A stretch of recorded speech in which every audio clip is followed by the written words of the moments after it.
Satyabama Institute of Science and Technology, Chennai and Sriperumbudur. Manikandan தாவேக தரப்பில் இருக்கக்கூடிய எம்எல்ஏக்கள் ராஜினாமா செய்ய போறாங்க அப்படின்ற தகவலும் பரவிட்டு இருக்குல்ல, அது தொடர்பான விவரங்களையும் பதிவு பண்ணுங்க. இந்த தகவலை பொறுத்தவரையில திமுக அதிமுக ஆகிய இரண்டு கட்சிகளும் சேர்த்து தனிப்பெரும்பான்மைக்கான எண்ணை வைத்து ஆளுநரிடம் ஆட்சி அமைக்க கோர இருப்பதாக சில செய்திகள் வெளியாகி இருந்தது. அதற்கான உடன்பாடுகள் எட்டப்பட்டதாகவும் அதற்கான பேச்சுவார்த்தைகள் தொடர்ந்து நடைபெற்று வருவதாகவும் தெரிவிக்கப்பட்டிருந்தது. நேற்று நடைபெற்ற அதிமுகவுடைய சட்டமன்ற ஆலோசனை குழுவாக இருந்தாலும் சரி, திமுகவுடைய சட்டமன்ற குழு ஆலோசனை கூட்டத்திற்கு பிறகு இரண்டு கட்சி தலைவர்களும், அதாவது அதிமுகவுடைய பொதுச் செயலாளர் எடப்பாடி பழனிசாமியும் திமுகவுடைய தலைவர் மு.க. ஸ்டாலினும் பேசிய கருத்துக்கள் இரண்டும் கிட்டத்தட்ட ஒரே நிலைப்பாட்டில் இருப்பதாக தெரிகிறது. அது மட்டுமல்லாமல் திமுகவுடைய தீர்மானத்துல எந்த ஒரு முடிவாக இருந்தாலும் கட்சியுடைய தலைவருக்கு அதிகாரம் வழங்கப்பட்டிருக்கிறது.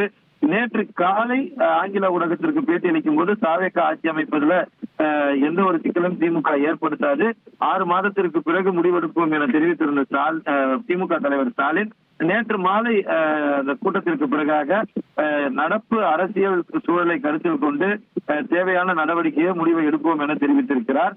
அதே போல மற்றொரு புறம் அதிமுகவுடைய நிலைப்பாட்டில் சில விஷயங்கள் இருக்கிறது. தாவேகாவிலிருந்து தொடர்பு கொள்ளலாம், ஆனால் அதனோடு எந்த தொடர்பும் வைத்துக் கொள்ள வேண்டாம் என அதிமுக பொதுச் செயலாளர் கூறியதாக செய்திகள் இருக்கிறது. இப்படியாக இந்த சூழல் நீடித்து திமுக அதிமுக இணைந்து ஆட்சி அமைக்க உரிமை கோரினால் தாவேகாவுடைய 108 சட்டமன்ற உறுப்பினர்களும் அவர்களது பதவியை ராஜினாமா செய்ய தயாராக இருப்பதாக தகவல்கள் வந்தது. தலைமை அறிவுறுத்தி இருப்பதாகவும் தகவல்கள் வந்தது. ஆனால் அதிகாரப்பூர்வமாக கட்சியுடைய இரண்டாம் கட்ட தலைவர்கள் இதற்கு மறுப்பு தெரிவித்திருக்கின்றனர். இது போன்ற திட்டம் எதுவும் இல்லை, அது யூகத்தின் அடிப்படையில் வெளியாகும் செய்தி என தெரிவித்திருக்கின்றனர்.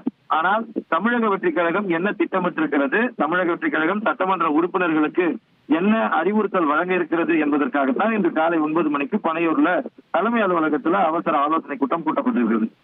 Satyabama Institute of Science and Technology, Chennai and Sriperumbudur.